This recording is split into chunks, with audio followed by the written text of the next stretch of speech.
Ok.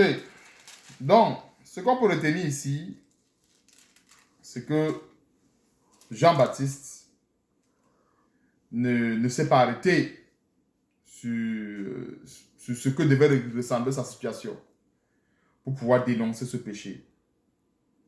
Mais il a tout simplement accompli la volonté de Dieu et raison pour laquelle sa tête a été mise à prix. Il a été décapité comme nous connaissons de tous. Maintenant, on va aller dans Jean chapitre 8, versets 15 à 16. Là, c'est le Seigneur Jésus-Christ qui aborde la question. Jean chapitre 8, versets 15 à 16. Verset 15.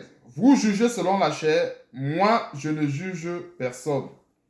Et si je juge, mon jugement est vrai, car je ne suis pas seul, mais le Père qui m'a envoyé est avec moi.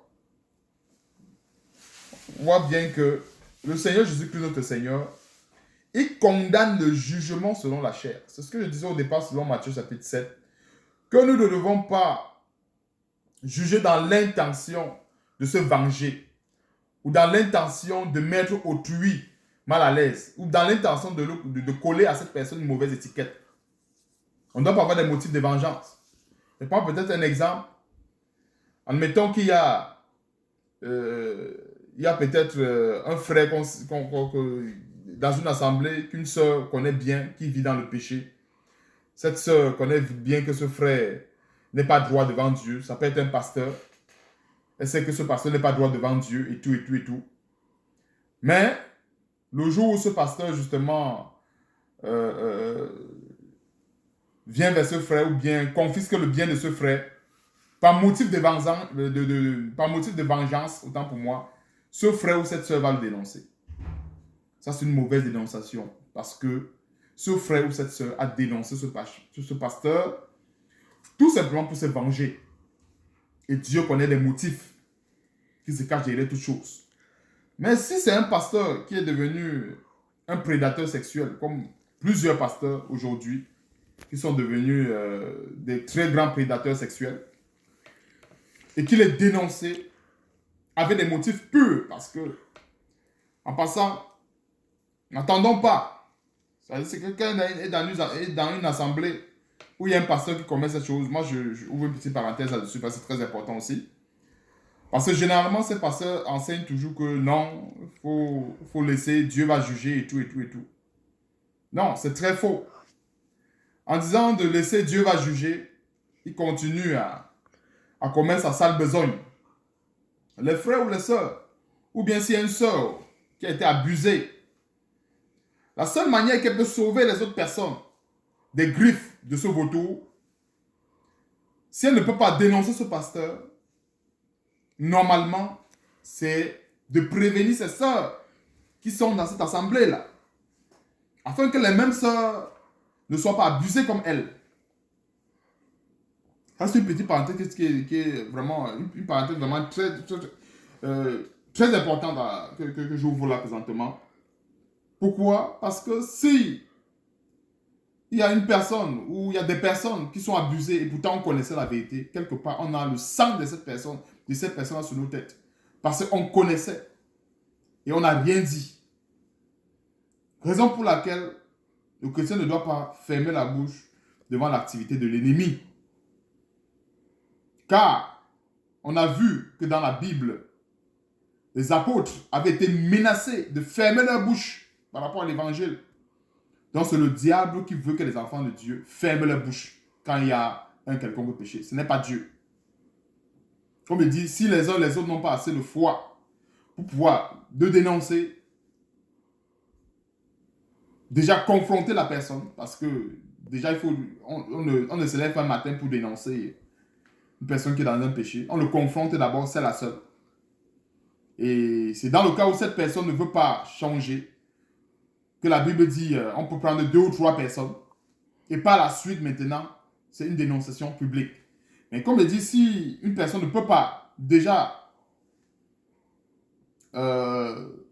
observer ces étapes, elle peut du moins alerter les personnes de cette assemblée. Alerter les sœurs de cette assemblée. Afin que ces dernières ne soient pas victimes. On ne va pas tout le temps attendre qu'il y ait des victimes pour qu'on se mette à prier. Parce que les chrétiens sont souvent très forts pour prier quand il y a des dégâts. Mais qu'est-ce que nous faisons pour prévenir les dégâts? Oui, on va prier pour des femmes qu'on a violées, on va prier pour des femmes qui ont le cœur brisé parce qu'on les a violées, sodomisées. Mais qu'est-ce que nous faisons pour éviter ça? Frères et sœurs, la sœur, les sœurs ou ceux qui ont été victimes de cela, il y a un moyen de prévention. Le seul moyen de prévention, c'est d'alerter les autres, d'attirer l'attention sur un certain nombre de comportements qui peut, à caractère un certain nombre de comportements à caractère déviant à leur endroit. Donc voilà à peu près la petite parenthèse que j'ouvrais dans ce point. Et le verset 15 nous dit, vous jugez selon la chair, moi je ne juge personne. Ici, juger selon la chair, ça c'est le jugement des pharisiens. Comme dans Matthieu chapitre 23, le Seigneur le dit encore. Maintenant, le verset 16, le Seigneur dit, et si je juge, mon jugement est vrai, car je ne suis pas seul, mais le Père qui m'a envoyé est avec moi. Donc, le verset 16 nous montre clairement que le Seigneur Jésus-Christ, qui est la parole de Dieu, dans un cas précis, il peut être amené à juger. Et s'il juge, son jugement est vrai. Bon, on va aussi aller dans un autre... Là, on va terminer. Un autre verset dans Jean chapitre 12. Jean chapitre 12. Versets 47 à 48. Si quelqu'un entend mes paroles et ne les garde point, ce n'est pas moi qui le juge, car je suis venu non pour juger le monde, mais pour sauver le monde. Celui qui me rejette et qui ne reçoit pas mes paroles à son juge, la parole que j'ai annoncée, c'est elle qui le jugera au dernier jour. Donc, voilà encore ce que nous comprenons encore avec plus de détails dans Jean chapitre 12 à partir du verset 47 à 48. Si quelqu'un entend mes paroles, ça c'est le Seigneur Jésus-Christ qui parlait ainsi, et ne les garde point, ce n'est pas moi qui le juge. Nous tous, nous avons la Bible, nous avons la parole de Dieu, nous savons ce qu'il faut faire. Josué 1, verset 8 dit que ce livre de la loi ne quitte jamais de ta bouche, médite-la jour et nuit. C'est alors que tu réussiras dans tout ce que tu entreprendras. C'est pour dire que le chrétien n'aura pas d'excuses face à l'ignorance. Le Seigneur Jésus-Christ nous a recommandé, selon Josué 1, verset 8, de ne point s'éloigner de ce livre. Ce livre est comme... Cela représente nos articles de loi. Parce que les juges, les magistrats dans les tribunaux, ils ont leurs articles de loi. Nous, on a notre part d'articles de loi, c'est la Bible. C'est pour dire que la Bible traite toutes les questions, et dit bien, toutes les questions de la vie quotidienne. C'est la même chose que lorsqu'on aura toutes les questions de la vie quotidienne, on ira devant un juge pour que le juge puisse trancher. La Bible tranche encore plus.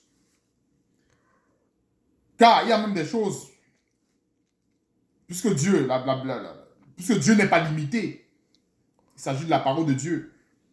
La Bible ne tranche pas seulement sur des choses visibles, elle tranche même sur des choses invisibles. Tandis que les juridictions que nous avons ici, dans ce monde, ne tranchent que sur les choses visibles. Essentiellement. Or, la Bible, elle tranche et sur les choses visibles et sur les choses invisibles.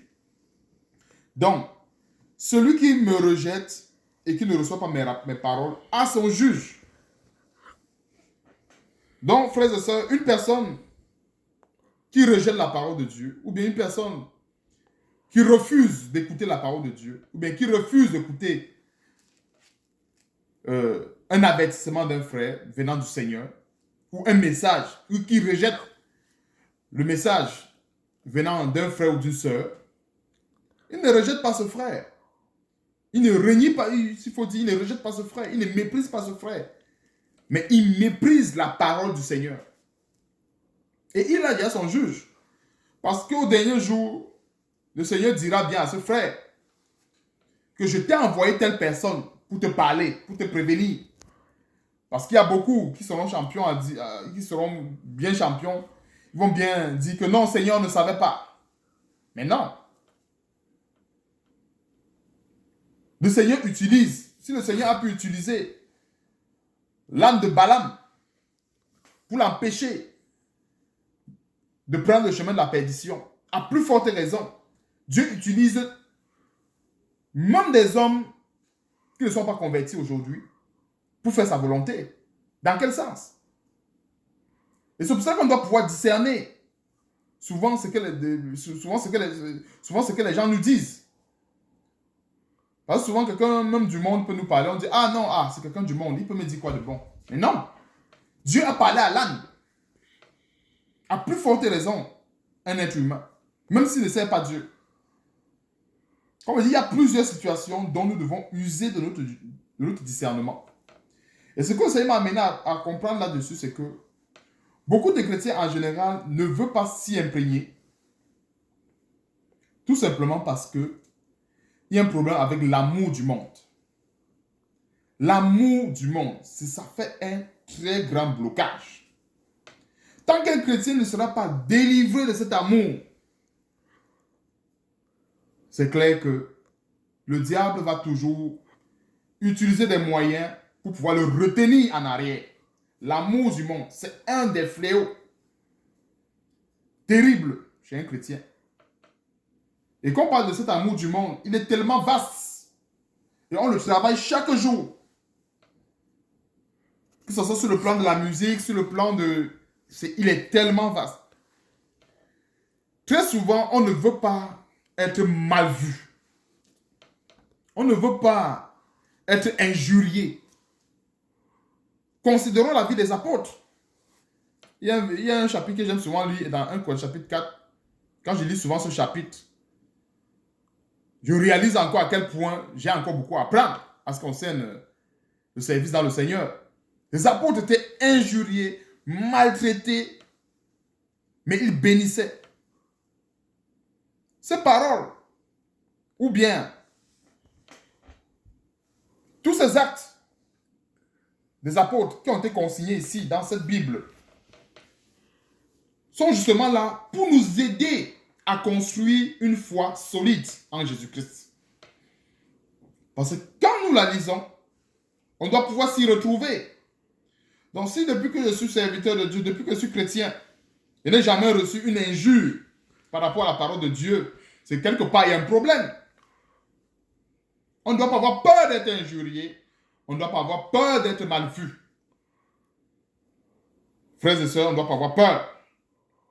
On doit se lever et les ténèbres doivent reculer devant nous, devant notre face.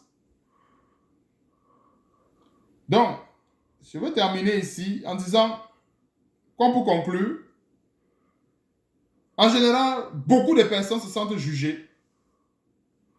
Pas parce que nous les jugeons, non. Mais c'est la parole qui sort de nos bouches qui les juge. Ce n'est pas nous. Parce que tu vas beau dire à quelqu'un que non, je ne te juge pas, mais il va dire non, tu me juges. Mais non. On voit bien que le Seigneur Jésus-Christ, il y a d'autres versets où le Seigneur Jésus-Christ dit qu'il n'est pas venu dans le monde pour juger le monde, mais pour que le monde soit sauvé par lui. Une manière dit que le Seigneur est venu afin que le pécheur puisse venir à lui et avoir la vie. Le Seigneur Jésus-Christ n'est pas venu dire, toi tu es pécheur, tu es destiné à l'enfer, non. Ou bien toi, machin, non. Il est venu pour que les pécheurs comprennent que ils sont dans l'erreur et qu'il y a une urgence de donner leur vie à lui. C'est le même principe que nous devons adopter aujourd'hui. C'est le même principe que nous devons avoir aujourd'hui. Et ceci dit, comme je disais en conclusion, les véritables enfants de Dieu ne doivent pas rester sur ce joug-là de l'amour du monde pour dire non, je ne veux pas juger parce que vraiment qui suis-je? Et très souvent, il y a une autre séduction que le diable met beaucoup dans le cœur de beaucoup de chrétiens. Est-ce que toi-même là, tu es parfait? Tu commets des péchés, non? Pourquoi est-ce que tu veux juger? Ça, c'est un joug sur lequel le diable met plusieurs afin de les garder dans le péché au frais, comme au congélateur. De garder au frais. Non. C'est vrai, tu as commis tel péché. C'est vrai, on a commis tel péché. Mais le Seigneur nous demande non seulement de se repentir, mais aussi de se sanctifier encore davantage. C'est pour ça qu'il dit dans l'Apocalypse que celui qui est saint se sanctifie et que celui qui est souillé se souille encore. Pour dire en fait que le combat est sérieux. La foi dans laquelle, ou bien la foi que nous professons, ou bien notre foi en Jésus-Christ, elle est vraiment sérieuse. Et c'est une foi où nous devons continuellement s'exprimer, nous devons continuellement nous lever devant les forces des ténèbres afin que les ténèbres reculent. Si on reste en arrière, on se dit non, il ne faut pas juger telle situation, il faut essayer de comprendre. Non, les ténèbres vont nous envahir. Nous sommes dans un combat où soit on est offensif, soit on est attaqué. Soit on est offensif, c'est-à-dire qu'on attaque, on gagne du terrain, soit nous sommes attaqués et on recule. Et c'est ce plan qu'il ne faut pas, c'est ce niveau qu'il ne faut pas atteindre. Pourquoi? Comme je disais tantôt, mettons-nous à la place de ce médecin, frères et sœurs, qui veut sauver la vie de son frère ou de sa personne en coupant sa main. Ça ne fait pas du bien quand un médecin coupe la main de quelqu'un pour le sauver. Ça ne fait pas non plus du bien quand le médecin ampute les deux pieds de quelqu'un pour le sauver. Ça ne fait pas du bien lorsque le médecin ampute les deux pieds, les deux bras d'une personne pour le sauver. Ça ne fait pas du bien au médecin. Mais le médecin n'a pas de choix. S'il faut que tu vives, nous devons nous mettre à la place de ce médecin. Parce que nous sommes les uns pour les autres un peu comme des médecins. Beaucoup de gens vont dire, et Jésus-Christ alors? La Bible ne dit-elle pas que nous sommes les ambassadeurs de Jésus-Christ? Et la Bible dit aussi que si nous vivons, ce n'est plus nous qui vivons, mais c'est Jésus-Christ qui vit en nous. Donc, quand je parle du contexte des médecins, c'est que Jésus-Christ qui est en nous, selon Galates 2, verset 20, c'est lui qui opère toutes choses. C'est lui qui a utilisé Jean-Baptiste, c'est celui qui a utilisé l'apôtre Paul pour juger une situation de péché, d'impudicité à outrance. Voilà comment est-ce que on peut se laisser utiliser par le Seigneur. Donc je nous encourage, frères et sœurs, non seulement à se sanctifier davantage dans sa parole, à se purifier des souillures du monde, mais aussi à ne point prendre part aux œuvres infructueuses des ténèbres. Donc j'en ai terminé ici.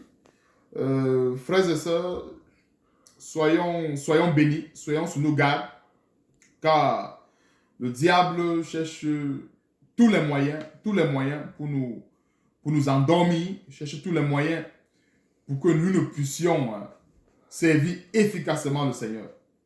Amen.